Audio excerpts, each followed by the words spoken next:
Hello and good morning everyone. आज के इस लेक्चर में हम सॉलिड स्टेट फिजिक्स को ही कंटिन्यू रखेंगे और आज का हमारा जो टॉपिक होगा वो आइसोट्रोपिक इफेक्ट के ऊपर होगा। और ये जो टॉपिक है वो एग्जाम पॉइंट ऑफ व्यू से इतना ज़्यादा इंपॉर्टेंट नहीं है, पर बीसीएस थ्योरी को समझने के लिए ये टॉपिक बहुत ज़्यादा इंपॉर्टेंट है, क्योंकि बीसीएस थ्योरी का आइडिया हमें कहीं ना कहीं यहाँ से भी मिलता है। ठीक है, तो स्टार्ट करते हैं। तो जो आइसोट्रोपिक इफेक्ट है इसको 1915 में मैक्सवेल और रेनॉल्ड्स नाम के दो साइंटिस्ट थे, उन्होंने इसको फर्स्ट टाइम ऑब्जर्व किया। और उन्होंने ऑब्जर्व क्या किया इस इफेक्ट में, उन्होंने देखा जो मरकरी का क्रिटिकल टेम्परेचर है वो मास के साथ वेरी कर रहा है। मतलब एक तो मैं नॉर्मल मरकरी का क्रिटिकल टेम्परेचर देखूँ और मैं मरकरी के आइसोटोप का क्रिटिकल टेम्परेचर देखूँ, तो दोनों में क्या आ रहा था, चेंज आ रहा था। यहाँ से ऑब्जर्व ये किया गया जैसे जैसे मास चेंज हो रहा है वैसे वैसे उस एलिमेंट का जो क्रिटिकल टेम्परेचर है वो भी वेरी कर रहा है। तो हम यहाँ से ये बोल सकते हैं क्रिटिकल टेम्परेचर मास के साथ वेरी कर रहा है। ठीक है, तो हम यहाँ पे ये बोल सकते हैं जो टीसी है, टीसी बोले तो क्रिटिकल टेम्परेचर। क्रिटिकल टेम्परेचर क्या होता है, जिस टेम्परेचर के ऊपर कोई कंडक्टर सुपर कंडक्टर की तरह बिहेव करना स्टार्ट कर देता है उसको हम बोलते हैं क्रिटिकल टेम्परेचर। या फिर हम ये बोल सकते हैं जिस मिनिमम टेम्परेचर पे, जिस कम टेम्परेचर पे किसी कंडक्टर का रेजिस्टेंस अगर जीरो हो जाता है तो उसको हम बोलते हैं क्रिटिकल टेम्परेचर। तो जो क्रिटिकल टेम्परेचर है वो इन्वर्सली प्रोपोर्शनल होता है एम अल्फा के। ठीक है, एम क्या है, यहाँ पे मास ऑफ आइसोटोप है। ठीक है, अब ये क्या बता रहा है, यहाँ पे जैसे जैसे आइसोटोप्स का मास वेरी करेगा वैसे वैसे जो क्रिटिकल टेम्परेचर है वो भी वेरी करेगा उस सब्सटेंस का। अगर मास ज़्यादा है तो क्रिटिकल टेम्परेचर कम होगा, अगर मास कम है तो क्रिटिकल टेम्परेचर ज़्यादा होगा। और यहाँ पे ये जो हमने अल्फा लिया है, अल्फा कोई एक नंबर होता है, मेनली इस अल्फा की जो वैल्यू होती है वो होती है 1/2। तो यहाँ से हम क्या लिख सकते हैं, T C directly proportional m की पावर -1/2। ठीक है, या फिर इसको ऐसे भी हम कर सकते हैं, यहाँ पे हमने लिखा है T C directly proportional 1/m alpha. Alpha की जगह हम 1/2 रख देते हैं, डायरेक्टली प्रोपोर्शनल हटाएंगे तो इसकी जगह कोई कांस्टेंट आएगा। ठीक है, कांस्टेंट को यही रखते हैं और ये जो m की पावर 1/2 इसको उस तरफ लेके जाएंगे तो क्या आ जाएगा, टी सी m की पावर 1/2 इक्वल टू कांस्टेंट। ठीक है, तो ये होता है। और इसका एक छोटा सा ग्राफ भी होता है। ग्राफ में क्या होता है, ग्राफ में हम ये लेके चलते हैं, हमारे पास जो y डायरेक्शन है इसमें हमारे पास log TC होता है, log TC, TC बोले तो क्रिटिकल टेम्परेचर, यहाँ पे log m उस सब्सटेंस का मास लेके चलते हैं। तो जैसे जैसे मास इंक्रीज होता है वैसे वैसे उस सब्सटेंस का क्रिटिकल टेम्परेचर भी डिक्रीज होता है, क्योंकि हमने यहाँ पे देखा जो टीसी है वो इन्वर्सली प्रोपोर्शनल है किसके, एम अल्फा के। तो यहाँ पे जैसे जैसे मास बढ़ेगा तो जो क्रिटिकल टेम्परेचर है वो क्या हो जाएगा, कम हो जाएगा। तो ये होता है हमारे पास आइसोट्रोपिक इफेक्ट। पर इसमें कुछ बातें ऐसी हैं जो बीसीएस थ्योरी को समझने के लिए बहुत ज़्यादा इंपॉर्टेंट है। तो अब हम यहाँ पे 1 बाय 1 उन सब पॉइंट्स को पढ़ेंगे। तो बात करते हैं सबसे फर्स्ट पॉइंट की, Froelich 1915 propose A model for super conductivity based on A electron phonon interaction.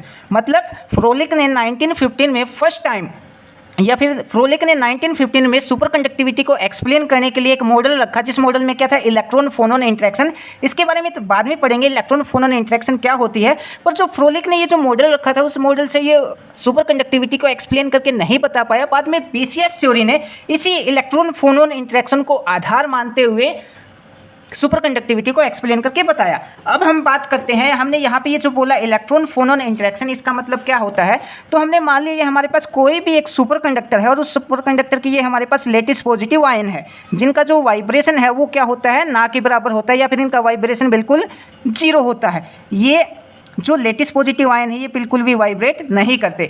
अब कोई भी इलेक्ट्रॉन जब इस लेटिस के अंदर से पास होगा, मान लीजिए अपने पास एक इलेक्ट्रॉन है, जैसे ये लेटिस के अंदर एंटर होगा तो इलेक्ट्रॉन पे यहाँ पे नेगेटिव चार्ज है और लेटिस आयन पे पॉजिटिव चार्ज है, तो यहाँ पे कोलम्बियन इंटरेक्शन होगी। अब कोलम्बियन इंटरेक्शन के कारण क्या होगा, ये जो पॉजिटिव आयन है वो इस नेगेटिव इलेक्ट्रॉन की तरफ अट्रैक्ट होगा और ये कुछ इस टाइप से अपनी पोजीशन से डिस्प्लेस हो जाएगा। यहाँ पे था, इस जगह पे आ जाएगा अट्रैक्शन के कारण।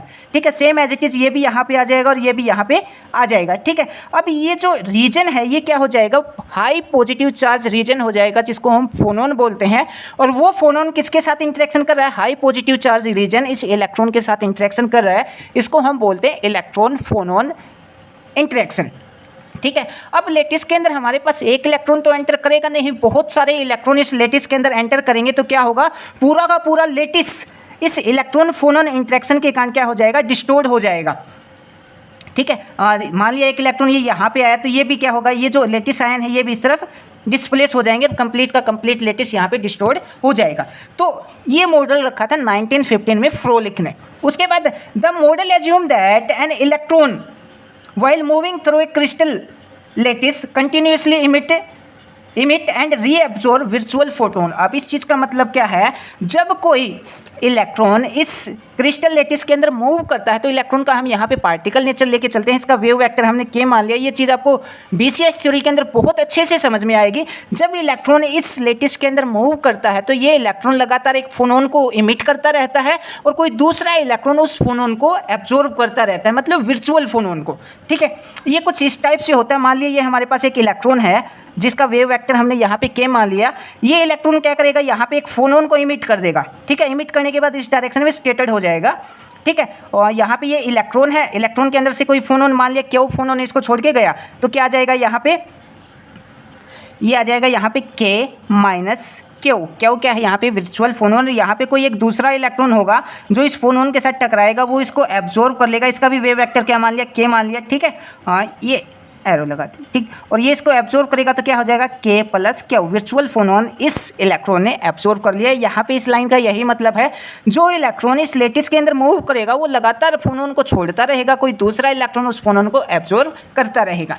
उसके बाद next point, Frohlich place that an electron deform the lattice. मतलब जब कोई इलेक्ट्रॉन इस लेटिस के अंदर से मूव करेगा तो ये वो इलेक्ट्रॉन कंप्लीट इस लेटिस को डिस्टोर कर देगा। डिस्टोर इन द सेंस, जब इलेक्ट्रॉन यहाँ पे आएगा तो पॉजिटिव चार्ज इसको अट्रैक्ट करेगा और कुछ थोड़ी सी जगह में एक high positive charge region create हो जाता है और यहाँ पे हम बोल सकते हैं कि वर्चुअल फोनोन या फिर एक फोनोन बनता है और वो फोनोन इलेक्ट्रॉन के साथ इंटरेक्शन करता है। तो ये इस पॉइंट में यही बता रखा है, Frohlich place that an electron deform that lattice in its surrounding neighbourhood causing it is oscillated. मतलब जब इलेक्ट्रॉन उस लेटिस के अंदर एंटर करेगा तो उस लेटिस को कंप्लीटली डिस्टोर कर देगा। जो पॉजिटिव आयन है वो अपनी जगह से थोड़ा सा डिस्प्लेस हो जाएंगे क्योंकि वहाँ पे कोलम्बियन इंटरेक्शन होगा इलेक्ट्रॉन और उस लेटिस पॉजिटिव आयंस के अंदर। उसके बाद next point, the electron is then consider to interact with the lattice. जब इलेक्ट्रॉन उस लेटिस आयन के साथ इंटरेक्ट करेगा तो वहाँ पे क्या बनेगा, इलेक्ट्रॉन फोनोन इंटरेक्शन बोलेंगे उसको। ठीक है, उसके बाद फ्रोलिक। अब ये जो इलेक्ट्रॉन फोनोन इंटरेक्शन है, फ्रोलिक ने क्या किया, इसको परटर्बेशन थ्योरी की हेल्प से एक्सप्लेन करने की कोशिश की, क्वांटम मैकेनिक्स की हेल्प से इसको एक्सप्लेन करने की कोशिश की, पर परटर्बेशन थ्योरी की हेल्प से वो इसको एक्सप्लेन करके नहीं बता पाया। परटर्बेशन थ्योरी अगर आपको नहीं पता है तो उसके ऊपर ऑलरेडी हमने एक लेक्चर बना रखा है जो आप क्वांटम मैकेनिक्स में पढ़ते हो, उसका लिंक भी आपको डिस्क्रिप्शन बॉक्स में मिल जाएगा या फिर चैनल की प्लेलिस्ट में जाके देख सकते हो। बेसिकली यहाँ पे जो परटर्बेशन का जो वर्ड यूज किया है, परटर्बेशन का मतलब होता है सिस्टम के अंदर बाहर से स्मॉल सी डिस्टर्बेंस क्रिएट करना, उसको हम बोलते हैं परटर्बेशन। ठीक है, आप चैनल की प्लेलिस्ट में जाके जब ये वीडियो देखेंगे तो वहाँ पर आपको कंप्लीटली समझ में आ जाएगा परटर्बेशन थ्योरी क्या होती है। उसके बाद द आइसोट्रोपिक इफेक्ट। अब यहाँ पे बता रखा आइसोट्रोपिक इफेक्ट के बारे में। 1950 में आइसोट्रोपिक इफेक्ट को फर्स्ट टाइम ऑब्जर्व किया गया था। ऑब्जर्व करने वाले साइंटिस्ट मैक्सवेल और रेनॉल्ड्स थे। उन्होंने क्या देखा, while they were obtaining critical temperature of different isotope of mercury. उसने मरकरी के डिफरेंट आइसोटोप का क्रिटिकल टेम्परेचर ऑब्जर्व किया। According to isotropic effect, TC बोले तो critical temperature of super conductor, SC बोले तो super conductor vary with isotropic mass. मतलब जो क्रिटिकल टेम्परेचर है वो आइसोट्रोपिक मास के साथ वेरी कर रहा है। तो हमने यहाँ पे वही लिखा, टीसी इन्वर्सली प्रोपोर्शनल है m की पावर 1/2 या फिर अल्फा की जो मेनली जो वैल्यू होती है वो 1/2 हम लेके चलते हैं और m हमने यहाँ पे बोल दिया आइसोट्रोपिक मास होता है। उसके बाद नेक्स्ट पॉइंट, अब जो मैक्सवेल और रेनॉल्ड्स ने ये जो आइसोट्रोपिक इफेक्ट के बारे में बताया, मरकरी के का जो आइसोट्रोपिक इफेक्ट उन्होंने देखा मरकरी के ऊपर, तो फ्रोलिक ने इसका बहुत ज़्यादा सपोर्ट किया कि ऐसा हो सकता है और इसी कारण से जो सुपर कंडक्टर है उनका जो रेजिस्टेंस है या फिर वो उसने सुपर कंडक्टर को इसी को आधार मान के एक्सप्लेन करने की कोशिश भी की। या फिर हम ये भी बोल सकते हैं जो मैक्सवेल और रेनॉल्ड्स ने जो आइसोट्रोपिक इफेक्ट के बारे में बताया, फ्रोलिक ने उसका बहुत ज़्यादा सपोर्ट किया था कि ये कंटेंट बिल्कुल सही है, ऐसा हो सकता है। ठीक है, उसके बाद next point, TC critical temperature in mercury change from. अब यहाँ पे हमारे पास मरकरी के दो आइसोटोप हैं। पहला आइसोटोप का जो मास है 4.185 AMU atomic mass unit, sorry ये टेम्परेचर ले रखा है हमने यहाँ पे, एक टेम्परेचर ये है, एक टेम्परेचर ये है। जब हमारे पास मास ये था 199.5 AMU मास था तो क्रिटिकल टेम्परेचर था हमारे पास ये। जब मास इतना था 203.4 एटॉमिक मास यूनिट, तब क्रिटिकल टेम्परेचर ये ऑब्जर्व किया गया। मतलब यहाँ पे मास कम है तो यहाँ पे क्रिटिकल टेम्परेचर भी ज़्यादा है, ठीक है, और यहाँ पे मास ज़्यादा है तो क्रिटिकल टेम्परेचर यहाँ पे कम है, ठीक है। और ये हमने यहाँ पे ग्राफ ड्रॉ कर रखा है, log TC के बीच में और log M के बीच में जैसे जैसे मास बढ़ रहा है वैसे वैसे क्रिटिकल टेम्परेचर डिक्रीज हो रहा है।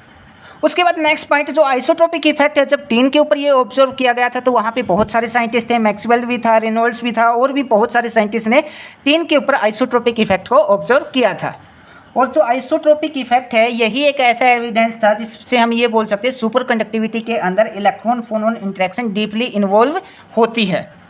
और इस आइसोट्रोपिक इफेक्ट से ही हमें जो BCS थ्योरी है उसका बेसिक क्लू मिलता है, और इसका या फिर हम ये बोल सकते हैं BCS थ्योरी का जो आइडिया है वो हमें यहाँ से ही मिलता है। और BCS थ्योरी के अंदर यही टर्म हमने यूज कर रखी, BCS थ्योरी में यही इलेक्ट्रॉन फोनोन इंटरेक्शन ही होता है, उसी के बेस के ऊपर ये एक्सप्लेन करके बताई गई BCS थ्योरी। BCS थ्योरी में बेसिकली हमारे पास 3 साइंटिस्ट थे, बार्डन, शीफर और कूपर, और इलेक्ट्रॉन फोनोन इंटरेक्शन के बेस के ऊपर ही उसको एक्सप्लेन करके बताया गया था। ये जो BCS थ्योरी वो हम देखेंगे अगले लेक्चर के अंदर। आई होप आपको ये आइसोट्रोपिक इफेक्ट समझ आया हो। अगर समझ आया तो ये लेक्चर आप अपने दोस्तों में भी शेयर कर सकते हैं और चैनल भी सब्सक्राइब कर सकते हैं।